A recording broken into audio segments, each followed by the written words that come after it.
Sir एक question होता. बोल की रे.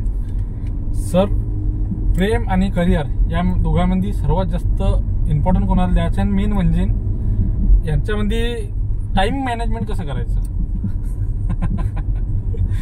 नॅचरल क्वेश्चन आहे. टाइम मॅनेजमेंट म्हणजे प्रेमासाठी वेळ देणं. हा, प्रेमाला किती वेळ द्यावू शकतो किंवा पहिली गोष्ट सांगू का, खरं सांगायचं तर एक ह्युमन बिंग म्हणून प्रेम किंवा ह्या ज्या भावना असतात ना, ह्या भावनात्मक गोष्टी झाल्या.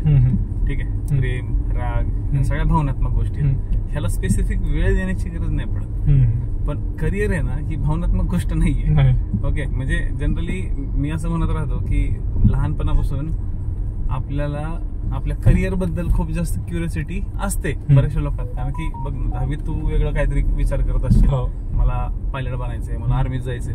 12वीत गेलं की करिअर चेंज होतं. ग्रॅज्युएशन मध्ये आलं की परत करिअर चेंज होतं. ग्रॅज्युएशन नंतर आपल्याला काय ठेचा लागतात, आणि ठेचा लागल्यानंतर आपल्याला परत वेगळं, म्हणजे वेगळं प्रत्येक वेळेस आपल्याला करिअर बदलत असतं. तसं भावनांच्या बाबतीत पण राहतं. भावना आणि करिअर हे एक सारखंच आहे.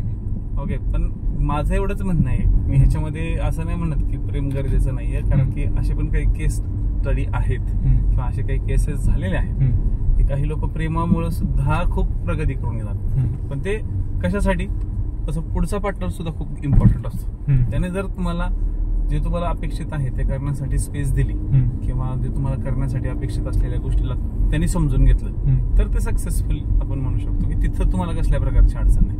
पण तुम्ही अभ्यास करताय तुमच्या डोक्यामध्ये फक्त तिच्याबद्दल किंवा त्याच्याबद्दल, आता तू मुलगा आहे म्हणून मी तुला सांगेल की तिच्याबद्दल, किंवा बरेचदा मुलींचे पण काही असतात रिलेशन्स, आणि असं नाही की चुकीचं आहे.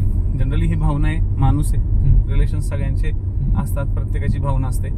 ओके, पण बऱ्याचदा काय राहतं की रिलेशन्स बरेचशा मुलं किंवा मुली काय करतात, लपवून ठेवतात. आणि ते स्वतः एवढं लपवून ठेवतात किंवा ते एवढं स्वतःवरती हे करून घेतात, इम्पॅक्ट पाडून घेतात की त्याचा इम्पॅक्ट तुमच्या करिअरवर पडायला लागतो. म्हणजे तुम्ही पुस्तकं वाचताय ना, तर तुमच्या डोक्यासमोर सारख्या त्या गोष्टी येत राहतात की हे माझ्याकडनं काय घडलं, किंवा मी ह्याच्यात का पडले, किंवा मी हे नव्हतंच करायला पाहिजे, मी हे का केलं. पण हे सगळं होत जातं. बघा, प्रेम ही अशी गोष्ट आहे की ज्याला देव सुद्धा नाही जिंकू शकला, त्याच्यासमोर देव पण नाही टिकू शकला, खरं सांगायचं. ठीक आहे, ते कुणावर होईल काय होईल. आता मी तर बरेचदा म्हणतो की प्रेम हे आंधळं असतंच, पण हे प्रेम हे लुळपांगळं पण असतं. आंधळं तर ठीक आहे, पण लुळपांगळं पण असतं, हे मला तेवढं लक्षात आलंय. त्याबद्दल आता मला खूप काही जास्त वाटत नाही, पण एवढं मला सांगावंसं वाटतं विद्यार्थ्यांना, एक ती फेज असते लाईफमध्ये. त्या फेज मध्ये तुम्हाला असं वाटतं की आपल्यासाठी एक मुलगा किंवा एक मुलगी खूप इम्पॉर्टंट आहे, तीच आपल्या लाईफ आहे. पण नंतरच्या काळात असं लक्षात द्यायला लागतं की आपलं करिअर सुद्धा महत्वाचं आहे. आपलं करिअर नाही झालं तर ती पोरगी भेटणार नाही आपल्याला. मग आपण काय करतो, पोरगी भेटण्यासाठी मरमर करतो, बरोबर. पण हे जर ती पोरगी भेटण्यासाठी किंवा तो पोरगा भेटण्यासाठी तुम्ही मरमर करायला लागले, हे जर तुम्ही पहिले पोस्ट साठी मरमर केली ना, तर तुम्हाला पोस्ट तुम्ही मिळवली ना, तर लोक किंवा बाकीचे जो समाज आहे ना, तुम्ही त्यांना भेटले पाहिजे म्हणून ते तुमच्या समोर मरमर करतील, तेव्हा तुमची किंमत वाढेल. बऱ्याचदा मी असंही बघितलेलं आहे की प्रेमामध्ये एकमेकांची व्हॅल्यू खूप डाऊन करून ठेवतात. म्हणजे तुम्हाला फोनच का नाही केला, तुम्हाला हेच का नाही केलं, तुम्हाला हेच का नाही केलं, तुम्हाला तेच का नाही केलं. या गोष्टी बऱ्याचशा विद्यार्थ्यांमध्ये होत राहतात. ओके, आमच्या बरोबर पण झालेल्या होत्या एका एजच्या फेज मध्ये. पण नंतरच्या काळात समजायला लागतं की ते महत्वाचं नाही आहे, महत्वाचं करिअर आहे. कारण की जेव्हा तुमच्याकडे करिअर असतं ना, तेव्हा तुमच्याकडे बऱ्याचशा गोष्टी राहतात. म्हणजे तुमचे लिव्हिंग स्टँडर्ड ऑफ लिव्हिंग, तुमच्या सगळ्या गोष्टी तिथं मॅटर करतात. पण तुमच्याकडे भेटलं काहीच नाहीये. ओके, तुम्ही फटीचार आहात, बेकार आहात, चौक फिरताय, तिकडे तिकडे करताय. ओके, पोट्टे तर आजकालचे खर्रे खाते, हे करते ते करते. ओके, हे खर्रापती तर असले काय तुला शब्द नाही माझ्याकडे ते सांगायला, पण हे एवढे विचित्र लोक असतात. आणि सगळ्यात घणेरडी सवय आजकाल लागलेली तर म्हणजे मुलींना इम्प्रेस करणं. ओके, मुलंही करतात, मुली पण काय आज काही कमी नाहीये, मुली पण त्याच बऱ्याचशा गोष्टी हे करतात, फॉलो करतात. पण आता कसं होतं की आपला समाज हा पुरुष प्रधान समाज आहे, मुलींकडे खूप वेगळ्या पद्धतीने पाहिलं जातं. तर त्या ठिकाणी मग बऱ्याचशा मुली काय म्हणतात, नाही आम्ही असं काही करत नाही, तसं नाही करत. पण ह्या सगळ्या गोष्टीकडे होतात. माझं एवढंच म्हणणं आहे की करिअरवर फोकस ठेवा. पहिले तुमचं करिअर, मग तुमचं प्रेम किंवा बाकी तुमचं जे काही लग्न वगैरे तुमच्या डोक्यात आहे ते. आणि स्पर्धा परीक्षेमध्ये पडलं ना, तर सरळ सरळ घरच्यांना क्लिअरच करायचं की स्पर्धा परीक्षेत जोपर्यंत मी यशस्वी होत नाही तोपर्यंत लग्न नाही. कारण की एकदा लग्न झालं ना पोरा की एकच लक्षात ठेवा. आता चल तू म्हणशील सर मी तर मुलगा आहे, मी लग्न केल्यावर काय प्रॉब्लेम होतोय, पण दादा लग्न केलं ना तर जबाबदाऱ्या वाढतात. आणि एक लक्षात घ्या, जबाबदारी हे तत्व मुलांकडे राहतं. ठीक आहे, जबाबदारी हे तत्व, घराची जबाबदारी मुलांकडे राहते. मुलगा जर कमावताय ना तर त्याला मुलगी मिळते, मुलगा जर कमावता नाही तर तुम्हाला कोणी विचारणार पण नाही. मग तुम्ही किती प्रेम करा किती काय करा, तुझं एका मुलीवर प्रेम आहे आणि तू काहीच नाही करत आहे, हा, तू फक्त त्या पोरीच्या मागे मागे फिरतोय. 2 वर्षानंतर त्या पोरीला सुद्धा कळून जाईल की तू काही कामाचा नाही. पुढे गेलं मग खड्ड्यात गेलं तो टाइम बी गेला समजा. हा, टाइम पण जातो, टाइमपास पण होतो आणि त्या पोरीला सुद्धा लक्षात येतं की हे पण काही कामाचं नाही. आणि तुला मात्र हे कळत नाही की ती पण काही कामाची नाही. तुला काय वाटत असतं, नाही ती गेली नाही पाहिजे, ती गेली नाही पाहिजे. मुलांचं काय होतं माहितीये, पर्टिक्युलरली मी मुलांना सांगेल, मुलगी आपल्या लाईफ मध्ये मिळावी यासाठी ते करिअर बाजूला ठेवतात आणि पोरीच्या मागे कॉन्सन्ट्रेशन ठेवतात. तुम्ही उलट करून पहा, करिअरच्या मागे लागा, ती पोरगी तुमची रिस्क नाही, मागं फिरायची गरजच नाही. त्या पोरीने मागं फिरू पण नाही. जी पोरगी तुमच्या मागे मागे फिरते तिच्याबरोबर तुम्ही तर सरळ म्हणतो तुमचं लाईफ कधी हे नाही होणार, सेटल नाही होणार किंवा तुम्ही खुश नाही राहणार. पण जी पोरगी तुम्ही मरमर करताय, तुम्ही काम करताय, यासाठी तुमचा रिस्पेक्ट जेव्हा ती पोरगी ठेवते ना त्यावेळेस समजायचं, ओके, त्यावेळेस समजायचं की यस, ही तुमची परफेक्ट लाईफ पार्टनर बनू शकते. हे गोष्ट लक्षात ठेवा. जी पोरगी तुमच्या मागे मागे म्हणजे स्वतःचं करिअर बाजूला ठेवलं, फक्त तुमच्यावरती कॉन्सन्ट्रेशन ठेवते, तुमच्यासाठी मरमर करते किंवा तुमच्यासाठी सॅक्रिफाईस करते, ती पोरगी काय कामाची नाही. तुमच्यासाठी सॅक्रिफाईस नाही केलं पाहिजे किंवा तुम्ही सुद्धा तिच्यासाठी सॅक्रिफाईस नाही केलं पाहिजे. तुम्ही तुमचं स्वतःचं लाईफ जगली पाहिजे, तिने तिचं स्वतःची इंडिपेंडेंट लाईफ जगली पाहिजे. कारण की काही वर्षानंतर असं जाणीव व्हायला लागते की मी माझ्या लाईफमध्ये काय केलं. तीच पोरगी पुढे जाऊन तुझी बायको झाली तर ती काय म्हणते, तुझ्यामुळे माझी लाईफ बरबाद झाली, मी काहीच नाही केलं. मग काय म्हणायचं, मग अशा वेळेस काय बोलायचं. ह्या गोष्टी थोड्याशा समजून घ्यायच्या असतात. आणि हे आताच या फेज मध्ये नाही कळलं ना तर हे बघ, स्पर्धा परीक्षेचे विद्यार्थी म्हणजे काय 12वी 11वीतले पोट्टे नसतात, हे सगळे ग्रॅज्युएट झालेले लोक असतात. ग्रॅज्युएशनच्या काळामध्ये ह्यांचे अफेअर्स असतात, ठीक आहे, हे काय घरी सांगत नाहीत, टिकतात अफेअर्स, ते लोक लग्न करतात, ज्यांचं नाही टिकत ते गपचूप बसतात आणि आपली लाईफ सहन करतात. जे मिळतंय ते भलं ह्या विचाराने ते चालतात. पण माझं म्हणणं आहे की तुम्ही तुमची लाईफ पहिले स्वतःहून लिहा ना की बाबा मला हे करायचंय, मला ह्या गोष्टी प्रॉपर करायच्या, आणि त्यासाठी काय करिअर लक्षात, करिअर महत्वाचं आहे. तुम्ही एकदा करिअर निवडलं ना, तुम्ही एक चांगल्या पोस्टवर लागले किंवा तुम्ही गव्हर्नमेंट सर्वंट म्हणून लागले, मला नाही वाटत की बाबा तुम्हाला तुमच्या आयुष्यातल्या सगळ्या गोष्टी मिळणार नाहीत म्हणून. सगळ्या गोष्टी अवेलेबल होतात, सगळ्या गोष्टी मिळतात. ओके, माझ्याकडे तर असे काही विद्यार्थी आहेत की जे दिसायला बिलकुल चांगले नाही आहेत, पण त्यांच्या ज्यावेळेस मी लग्न वगैरे झाले त्यांची, ज्यावेळेस मी त्यांचे फोटो बघितले त्यावेळेस मी शॉक व्हायचो, हिला किती सुंदर पोरगी मिळाली किंवा हिला किती सुंदर पोरगा मिळाला. म्हणजे पोरगी नॉर्मल पण पोरगा एकदम सुंदर. मी हा विचार करायचो की हे कसं. तर मग आणि मी कधी त्यांना भेटलो ना तर मजाक मस्तीमध्ये हेच मिळतो, मजाक मस्तीमध्ये हेच म्हणतो, यार मुलगा तर चांगला भेटला तुला. म्हणजे सर तुम्ही बोलले होते ना करिअरवर लक्ष ठेवायचं. करिअरवर लक्ष ठेवलं की आपल्याकडे चांगले येतात. आपण एखादा पोरगा बघणार, आपलं बघ तुमचं मनावर एखाद्या प्रेम आहे त्याला पहिले सगळ्या गोष्टी क्लिअर पण करणं गरजेचं आहे की पहिले करिअर. नाही तर मस्तपैकी तुम्ही रोज, आता स्पर्धा परीक्षेमध्ये मी बऱ्याचदा बघितलेलं आहे की रोज 1-2 तास जातो बोलण्यामध्ये आणि ह्या बाकीच्या गोष्टींमध्ये, तर तुम्ही त्या गोष्टी थोड्याशा कमी केल्या पाहिजे. ठीक आहे, ह्या गोष्टी जर कमी केल्या तर तुम्ही तुमच्या करिअरवर फोकस ठेवता. आणि पुढच्या व्यक्तीला जर माहिती आहे ना की बाबा नाही आपल्याला हे करणं गरजेचं आहे, म्हणजे सपोर्ट करणं गरजेचं आहे, पुढच्या व्यक्तीला जर समजलं ना तर समजायचं परफेक्टली. कारण की बघ तुझ्या आजूबाजूला भरपूर सारे असे मित्रमैत्रिणी असतील की जे स्पर्धा परीक्षेची तयारी करतात. माझ्याकडे तो भरपूर येतात, म्हणजे असे भरपूर सारे विद्यार्थी आहेत इव्हन ज्यांचे डायव्होर्स झालेले आहेत किंवा त्यांची प्रोसिजर आहे, फॅमिली टेन्शन आहे, फॅमिलीकडनं सपोर्ट नाहीये, असे सुद्धा विद्यार्थी मला फोन करतात आणि हे सांगतात सर घरातनं सपोर्टच नाही मिळतो, काय करू. मी त्यांना एकच म्हणतो, सध्या एकच करायचं, करिअर. घर कुठं पळून नाही चाललं, घरातले लोक कुठं पळून नाही चालले, आणि घरातले लोक त्यांना सुद्धा समजतं की हे अभ्यास करते. एकदा का पोस्ट निघली घरातले सगळे शांत होतात, पोस्ट नाही निघली हेच घरातले लोक तुमचा जीव खातात. त्यामुळं पहिले स्वतःवर आणि सगळ्यात महत्वाचं म्हणजे करिअरवर लक्ष ठेवायचं गरजेचं आहे. बाकी ह्या गोष्टी भावनात्मक आहेत. बघ काही दिवस चांगलं वाटतं, काही दिवसानंतर असं वाटतं की यार हे उगाच हे उगाच असं या गोष्टी केल्या, मग ह्या गोष्टी कशाला फील करून घ्यायच्या मनातल्या मनात. लक्षात आलं, म्हणजे हा झाला तुमच्या लाईफ मधला एक सगळ्यात महत्वाचा लेसन. बघ हे जेन्युअन क्वेश्चन आहे. हा जनरली स्पर्धा परीक्षेचे बऱ्याचशा विद्यार्थ्यांनी याच्यावरती खूप सारे लोक बोलत पण नाहीत. खूप सारे लोक बोलत नाही, असं म्हणतात की जाऊ दे हा पर्सनल इश्यू आहे, हँडल करून घेतील पोरं. पण नाही, मी लिटरली पोरं डिप्रेशन मध्ये गेलेले बघितल्यात. म्हणजे अभ्यास करतोय पोरगा, क्वालिटी वाचतोय पण डोक्यात काही जात नाही, मी काय वाचतोय. 4 तासानंतर 2 तासानंतर 3 तासानंतर त्या पोराला समजत नाही मी काय करतोय. मग काय होणार आहे पोराचं. पोरगा काय विचार करणार, पोरगा हेच विचार करणार ना, अरे सर अभ्यासच होत नाही हो, याचं सोल्युशन काय आहे सर? मग सोल्युशन काय नाही. तुम्हाला जर असं कधी वाटत असेल ना की माझा अभ्यासच होत नाही, मला त्याच गोष्टीचा जास्त विचार येतोय, स्पेशली देवदास झालेले जे त्यांचे ब्रेकअप वगैरे झालेले जे लोक आहेत ना, त्यांना तर खूप असं टेन्शन येत असतं. त्या लोकांनी सरळ सरळ सरळ ब्रेक घ्यावा, काही दिवस अभ्यास थोडासा बंद करायचा, ओके, थोडस स्वतःला समजायचा प्रयत्न करायचा.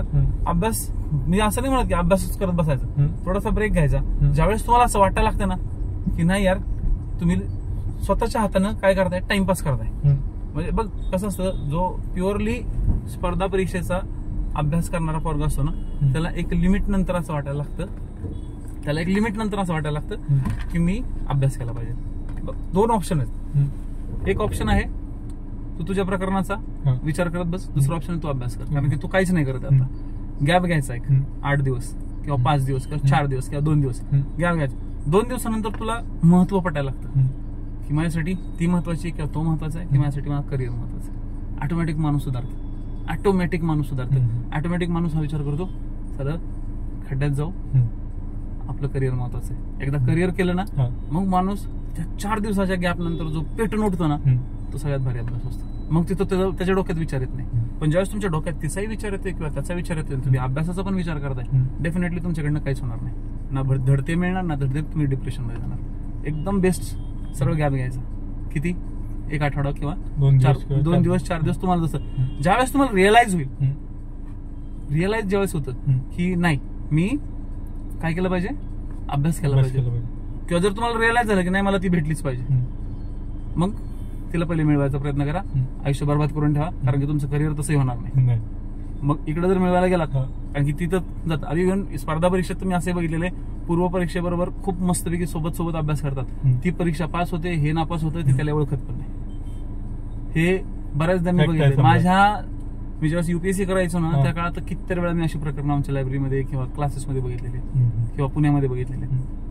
लिटरली ओळखत नाहीत, ओळख सुद्धा देत नाही. का? कारण की तिला जाणीव असते ना माझी मेन्स नाही, मी आता मेन्सला क्वालिफाय, मी आता मेन्सचा अभ्यास केला पाहिजे, मी ह्याच्याबरोबर थांबून तिने तो डिसिजन घेतलेला असतो, तो की करिअर. ती करिअर कडे जाते आणि पोट्ट काय करते, तिच्या मागे राहते, तिच्या मागे फिर, तिकडे जाईल तिकडे फिर, म्हणजे शेपटासारखं इकडे तिकडे हिंडत राहणं. अशा तर लोकांना फुटा हाणलं पाहिजे. या लोकांना खरंच अकलीचे गांधे आहेत की ज्यांना समजत नाही की काय नक्की केलं पाहिजे आणि काय नाही. तुम्ही फक्त घ्या ना, तुम्ही 3-4 दिवस काहीच करू नका ना, शांत राहा ना. सोल्युशनच विचारलं ना तो शांत राहा ना. त्या काळात काहीच बोलायचं नाही. त्या काळात फक्त काय विचार करायचा, मी पण तसंच करतो. मला जर असं काही टेन्शन आलं ना की नाही यार माझा हा प्रोजेक्ट व्यवस्थित नाही चालला, माझा तो प्रोजेक्ट नाही व्यवस्थित चालला, मी काहीच नाही करत, 2 दिवस शांत असतो. 2 दिवसानंतर मला रिअलाइज होतं की माझं ह्या प्लॅनिंग मध्ये हे चुकतंय, मग मी तिथं कन्सन्ट्रेशन ठेवतो. कुठलाही एखादा ताण आला तर ताण घेत नाही बसायचं. तुम्ही ताण ज्यावेळेस घेता ना, आणि ह्या रिलेशन आणि करिअर बद्दलचे ताण सगळ्यात हेवी असतात. आपल्याला ते दिसत नाही पण ते सगळ्यात हेवी असतात. त्यावेळेस मग मात्र माणूस काय होतो, हा विचार करतो की अरे काय करणं गरजेचं आणि काय नाही करणं गरजेचं. त्याच्यात जर त्याला जज नाही करता आलं लवकर तर त्याचा टाइम जातो आणि आपण त्यालाच म्हणतो टाइमपास. नंतर त्यालाच रिग्रेट व्हायला लागतं, यार मी त्या काळामध्ये ना करायला पाहिजे होतं थोडासा अभ्यास, तो मी काळ आहे ना कशाला मी घालवलं, मी हे सगळं करायला पाहिजे होतं. जेव्हा विद्यार्थी या सगळ्या गोष्टींमध्ये येतो ना, त्यावेळेस त्या फेज मधून जेव्हा तो बाहेर पडतो ना, त्याला म्हणतात ओव्हरकम. बरेचसे विद्यार्थी विचारतात सर ओव्हरकम कसं करायचं, मी खूप डिप्रेशन मध्ये आहे. मला ते एका विद्यार्थिनीचा कॉल आला होता, मी तिचं नाव नाही घेऊ शकत, पण मे बी म्हणजे ती खरंच एक चांगली विद्यार्थिनी होती म्हणजे ती आहे अजूनही. तिने मला एक असाच कॉल केला होता. ती खूप हुशार होती. ऍक्च्युली काय झालं होतं, ती जिथं लायब्ररीमध्ये होती तिथं एक मुलगा म्हणजे तिच्याशी बोलायचा प्रयत्न करायचा किंवा तिच्याशी ओळख वाढवायचा प्रयत्न करायचा. त्यांनी काही दिवस तसं केलं. तिला ऍक्च्युली असं जाणवायला लागलं की चला बाबा कोणतरी माझी केअर करते, कारण की मुलींना पण काय वाटतं की चला हा माझ्याकडे थोडासा अप्रोच करतोय किंवा हा माझी काळजी तरी घेतोय, ऍटलीस्ट मला माझ्याकडे लक्ष देतोय. सडनली काय झालं, 2 महिने त्यांनी म्हणजे तो स्वतः जायचा, बोलायचा, सगळ्या गोष्टी करायच्या, ते बोलायला लागले, चांगले मित्र झाले, आणि सडनली त्यांनी बोलणं स्टॉप केलं. म्हणजे असंही नाही की बाबा त्यांचं रिलेशन होतं, पण तिला त्या गोष्टीचा एवढा झटका बसला ना, तर तिने 3 ते 4 महिने अभ्यासच नाही केला. त्याच्यानंतर ज्यावेळेस मी तिला विचारलं, पण प्रश्नाची उत्तरच येत नसायची ना, यायची फक्त लेक्चर मध्ये बसायची, कमेंट करत नसायची. कारण तुला तर बघितलं तू, सगळे विद्यार्थी मला दिसतात, सगळ्यांची कुंडलीच दिसते. त्या सगळ्या कुंडली ज्यावेळेस मी बघायचो, हा विचार करतो की ही पूर्वी बोलत का नाही, 2 महिन्यापूर्वी 3 महिन्यापूर्वी फटाफट सगळ्या प्रश्नांचे उत्तर. मग तिचा एक दिवशी मला सहज कॉल आला, तिचा स्वतःहून आला मला कॉल, आणि सर गुरुजी तुमच्याशी थोडंसं बोलायचं, तुमचे वेळ मिळू शकतो का. मग मी त्या विद्यार्थिनीशी बोललो, म्हणलं तुला काय इश्यू, म्हणलं रिलेशनचा काय इश्यू आहे का? नाही म्हणे सर आमचं रिलेशनही नाही म्हणे, अशी काही कमिटमेंट पण नाहीये. पण त्यांनी सडनली बोलायला सर बंदच केलं म्हणे. सर म्हणलं का केलं? सर म्हणलं तेच मला माहिती नाही. मग तू का विचार करते? जर तो तुला सांगायला तयार नाही तर तू का विचार करते बिन फुकटचं? तो विचार करतोय का? तो त्याचा अभ्यास करत असेल? नाही सर म्हणे त्यांनी लायब्ररी पण चेंज केली, त्यांनी सगळं चेंज केलं. म्हणलं त्याला काय गरज पडली तू या सगळ्या गोष्टी करायचा? म्हणलं तुला तो आवडत होता का? नाही सर असं काहीच नाहीये, असं तसं नाही. म्हणलं ह्या छोट्या छोट्या गोष्टीचं तुम्ही कशाला तुमच्यावरती इम्पॉर्टंट? म्हणलं इम्पॉर्टंट काय तुला? करिअर. की तुला तो मुलगा मिळणं गरजेचं होतं का? म्हणलं काय आहे का? म्हणलं त्याला सोनं लागलं होतं का? म्हणलं त्याला म्हणे नाही सर म्हणतो अचानक सडनली कसं काय माणूस असं करू शकतो? काढायचं सँडल हाणायचं त्याला चांगला. म्हणलं त्याला धरायचं तिथं जाब विचारायचं. म्हणलं तू माझ्याशी बोलणं काय बंद केलं? तुला बोलता नाही आलं? नाही म्हणे सर ते कसं. म्हणलं तुम्ही स्वतःला मित्र म्हणताय, एवढी लायकी तरी आहे का म्हणलं त्या मैत्रीची? म्हणलं तुम्ही विचार करा. म्हणलं तुम्ही स्वतःला मित्र म्हणत होते, तुला काय गरज पडली ती? म्हणलं तुला जर असं वाटत होतं की मी खस्ती आहे माझा, मग तू जा ना त्याला डायरेक्ट विचार ना की मला बोलायचं, तू असं वागणं का तू बंद केलं? तू विचारलं नाही. म्हणलं चुकी कुणाची? तुझी, त्याची नाहीये. त्याला कदाचित वाटत असं की तू येऊन माझ्याशी बोलशील, मग कदाचित तो त्याच्या फिलिंग्स किंवा त्या बाकीच्या गोष्टी सांगेल, तो इथेच वाट बघत असेल. म्हणलं ओके. आता म्हणलं सर आता सोल्युशन समजलं म्हणे, माझीच चुकी होती म्हणे सर.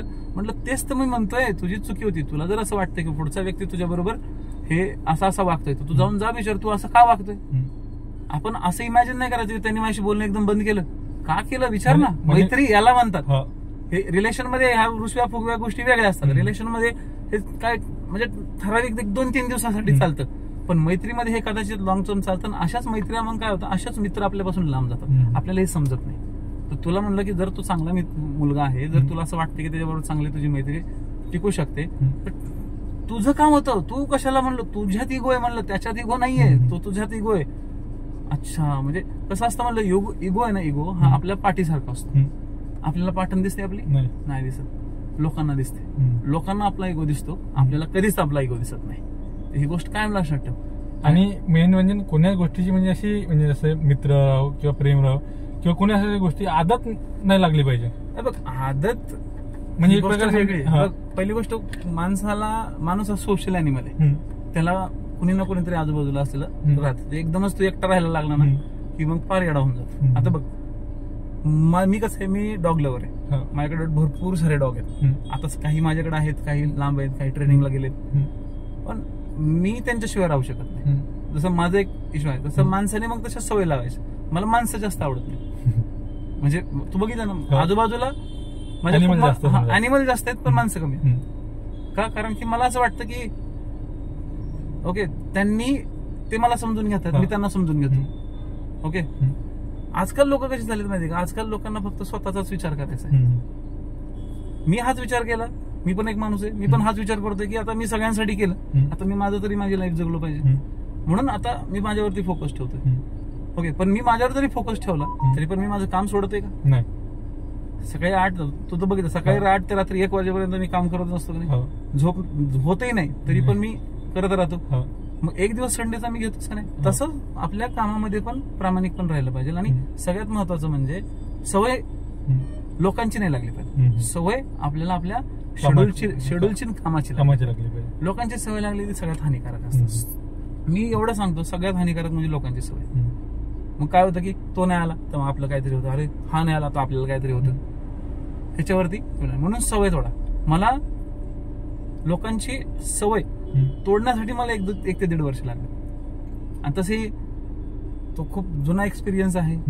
युपीएससी मध्ये बऱ्याचशा लोक म्हणजे थोडंसं लांबच राहायचो मी सगळ्यांपासून, कारण की एक वेगळी मेंटॅलिटी आणि वेगळी माइंडसेट असायची. ओके. तर तो एक सगळ्यात महत्वाचा इम्पॅक्ट माझ्यासोबत झाला होता. तो सगळ्यांबरोबरच व्हावा असं नाही, पण तुझं जनरली क्वेश्चन मला विचारला तो खरंच खूप चांगला होता. चला ठीक आहे, मग त्या पद्धतीने आपण बोलत राहू. ओके.